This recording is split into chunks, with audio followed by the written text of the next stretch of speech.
Sumainyo ang Panginoon. At sumaiyo rin. Ang mabuting balita ng Panginoon ayon kay San Juan. Papuri sa iyo, Panginoon.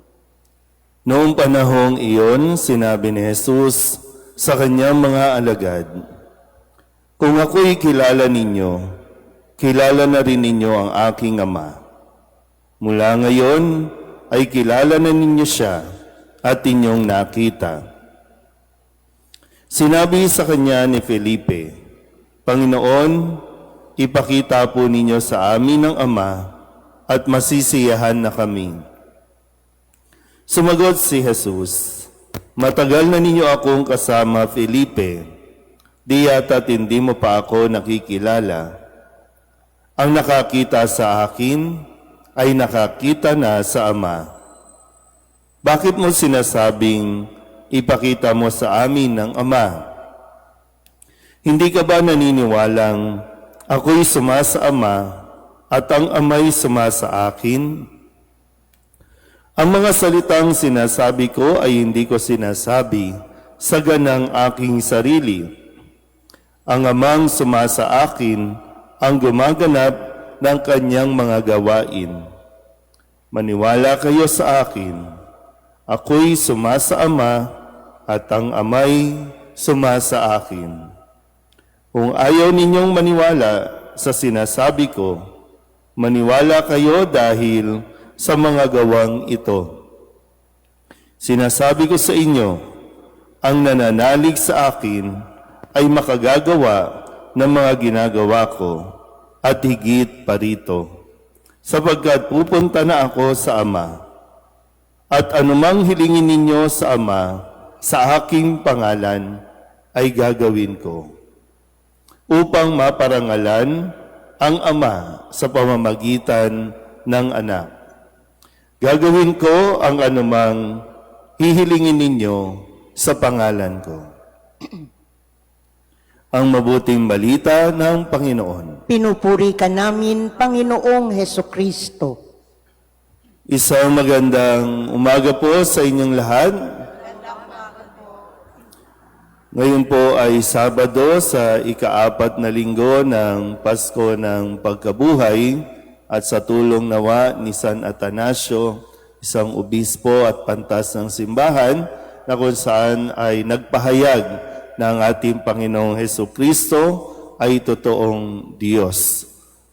Ang ating pananampalataya, si Kristo ay totoong tao, si Kristo ay totoong Diyos. At sa buong linggong ito, pinaalala sa atin ang ating mga pagbasa, lalo't ligit sa ating Ebanghelyo, ang relasyon at ugnayan ni Kristo sa tinatawag nating Diyos Ama.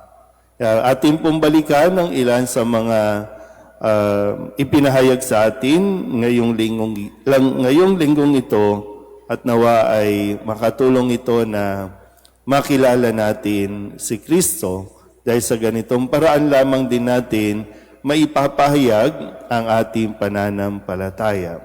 Nung Lunes, ipinakilala ni Jesus muli ang kanyang sarili na kanyang sabihing, "Ako ang mabuting pastol."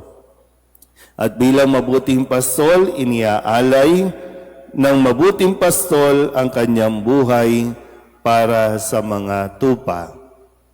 Noong Martes, ang sinabi naman ni Kristo, "Ang aking Ama na nagbigay sa kanila sa akin ay lalong dakila sa lahat at hindi sila maaagaw ninuman sa aking Ama." Noong Miyerkules, ang sabi at pinahayag sa atin, "Ako'y naparito bilang ilaw ng sanlibutan upang hindi manatili sa kadiliman ang nananalig sa akin." Noong Huwebes, ang sabi naman sa atin, "Ang tumatanggap sa sinugo ko'y tumatanggap sa akin, at ang tumatanggap sa akin ay tumatanggap sa nagsugo sa akin." Ngayong Biyernes o kahapon, at sabi ni Kristo, "At dahil sa di nila pagsampalataya, Hindi siya gumawa roon ng maraming kababalaghan. At ngayon, sinasabi sa atin, gagawin ko ang anumang hihilingin ninyo sa pangalan ko.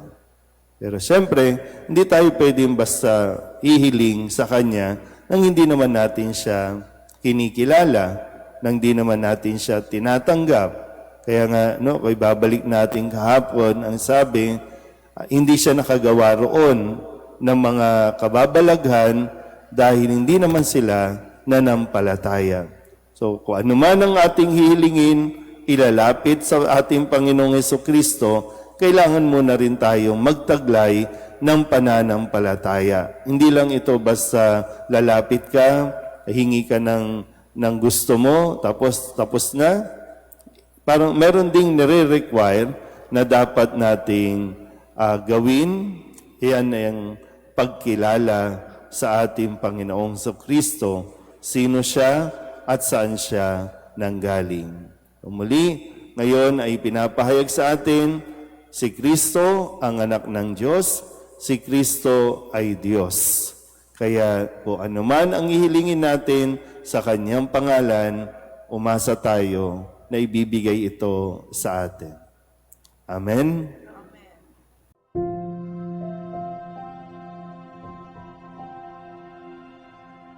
Amen.